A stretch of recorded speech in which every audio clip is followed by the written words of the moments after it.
You think this is just a hotel? Think again. In China, some of these rooms aren't booked for sleeping. They are booked for gaming. Friends spend the day exploring a city and come back here at night. Not to rest, but to keep playing together. These are gaming hotels in China. And at first, they look simple. Just a hotel room with a few gaming PCs inside. But that's not really what they are for. And if you ask a Chinese gamer why they booked a gaming hotel, the answer isn't usually because I wanted a better PC. The answer is usually much simpler, because we were going. Most guests don't travel alone.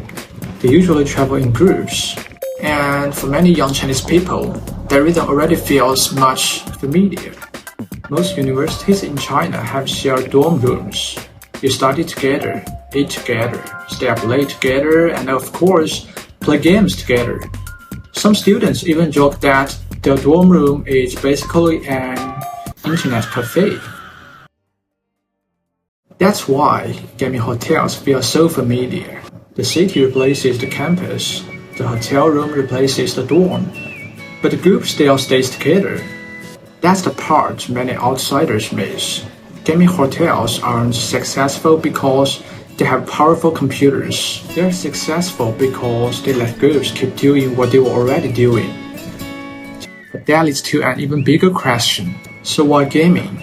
Why not watch a movie, grab a late night meal, or just sit around and chat? Games like League of Legends, Valorant, Counter-Strike, and Delta Force, they're built around teamwork, voice chat, constant communication, winning and losing together. Over time, game stops being just entertainment. It becomes part of how relationships are maintained. Some people meet their closest friend through games. Some even meet their future partners there. Gaming isn't replacing our life. It has become one of the main ways social life happens. And that's why gaming hotels feel so natural. The expensive PCs aren't really the product. They're just a tool that keeps the group together once the day's trip is over. But once millions of people begin treating games as social spaces, an entirely new industry starts to emerge.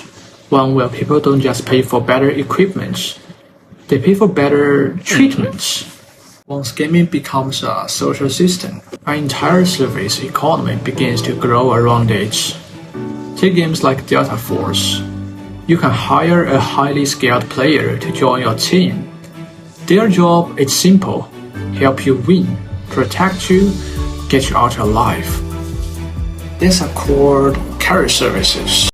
Platforms like Dongdong esports and similar apps in China connect players with professional teammates for hire. Some players refuse to pay if they don't win. But that's only one side of this industry. Because not everyone is paying for skill. Some people are paying for company. Across China, an entire industry of gaming companions has emerged. They don't carry the game, they carry the experience. They celebrate your wins, they laugh at your jokes. Sometimes they will even tell you that you must carry the team. And yes, that's part of the service. And some gaming hotels even offer similar services. This isn't about romance. It's about lowering the barrier to interaction. Because once gaming becomes social, people start paying just to spend time together.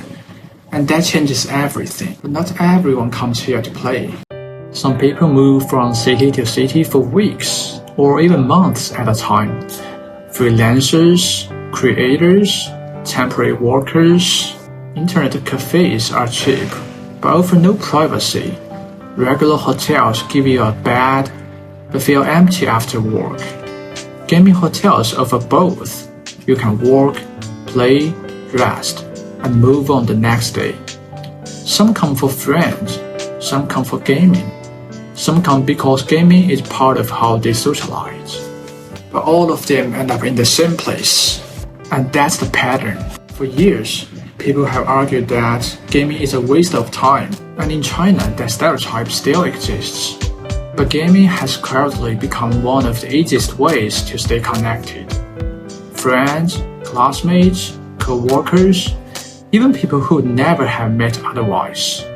The moment they join the same match, they are simply players. And once you look at gaming hotels through that lens, they suddenly make perfect sense. The gaming PCs were never the real product. Gaming was just a tool. The hotel was just a space. The real product was uninterrupted time together. So let me leave you with one question. What kind of business could only exist in your country? And what does it reveal about your culture?